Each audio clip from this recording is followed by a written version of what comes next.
Thank you, Ayo. So many challenges. I mean, obviously, we'll travel widely across continents and we see things differently compared to what happens at home in Nigeria. We know as a country, we're doing our bit. I mean, no doubt we're doing our bit, and I must say that because we just need to keep improving on that. We never had infrastructure concession regulatory agency before, I mean commission before. Now we have it, states are doing it. We have tax for road kind of swaps, the Dangotes of this source and the Boas. I mean, those are the kind of things that ought to have been in place. Talking about the challenges, a number of the challenges.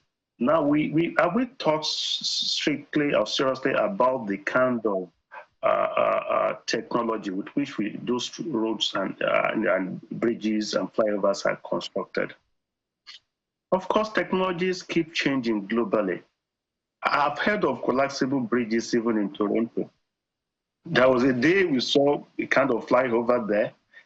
Months later, they said they moved the flyover to another end. I don't know the way they do. I'm not an engineer, I'm a lawyer, but we know that the way bridges are constructed now with slabs, they are collapsible, they are transferable, they can move it. That's why, in terms of modern infrastructure with and artificial intelligence and the kind of remote sensing thing that will have made it possible for you to locate your bridge or flyover or road in a place where there are no serious environmental challenges like erosion and the rest. That is one. Two, costing. I'm sure you and Alero will agree with me that, to me, most of our rules are slightly on the high side in terms of the mathematics, in terms of the pricing. A kilometer of road should cost X amount of money in Nigeria compared to other countries. I'm not too comfortable with that. We need to go and look at the humongous amount of money that states, sometimes federal government, spend to construct these roads. Then the maintenance culture is not there. And that's not only about the federal government. I mean, it's not the federal government that is dredging sand on those bridges, around those bridges and flyovers. Look at some flyovers.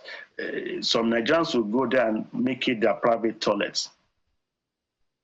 Look at some flyovers. Some people will make it a dump of their waste, of the solid waste, all these disused plastics and the rest. Look at some flyovers. Some people are doing all kinds of, some flyovers are constructed and the medians are created, and you see some Nigerians now cutting off the metals. Some now, they have made an attempt to use concrete. Nigerians are also peeling off the concrete to remove the metals. I mean, you see that on Lagos bridges everywhere. So when we talk about these challenges, we talk about the side of the government, the side of responsible citizenship that we ought to have in place, which we are not having. I mean, you don't get to see this kind of stuff elsewhere. You have a beautiful flyovers, you have pedestrian bridge, and Nigerians are crossing beneath the flyover bridge. You see the divider on Lagos Ikorodu Road with a kind of a gate, a net gate kind of thing. Nigerians are destroying the gate to pass through to cross to the other side on the highway, even under the pedestrian bridges. I mean, you see that even in Baja.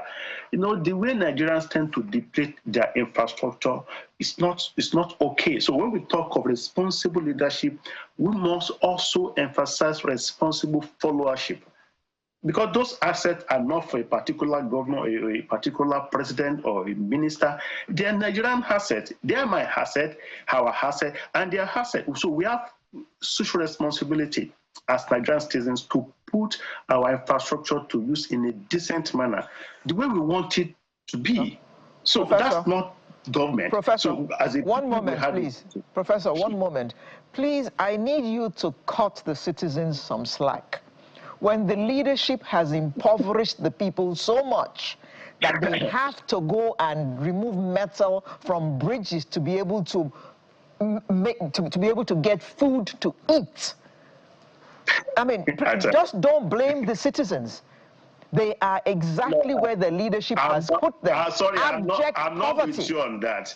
I'm not with you on that because we saw even the craziness that happened in Abuja when some people are removing planks, manhole covers, to cover drainages, and people are going to fall into it. I mean, you know, that's not how to make a living, please. Poverty is, some of the people doing this thing are actually not poor. They're just reckless Nigerians. I mean, you say I like to also give citizens some slaps. I'm a Nigerian too. I'm not excluding myself. In as much as we want to advocate for responsible leadership, we must also advocate responsible followership. You must not collect money to go and perform your constitutional duties to vote a responsible leader. When you are demanding bribe to go and vote, don't you know the leader that you want to vote, you have to look for money somewhere to invest and perhaps give you the peanuts you are asking for to get in there and recoup his investment with yield.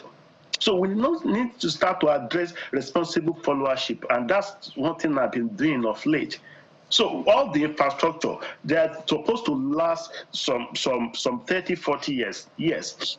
But go and look at what Nigerians are doing in terms of bringing down the infrastructure that is meant to serve them. And I'm not trying to play to the gallery here. I can mention examples all over.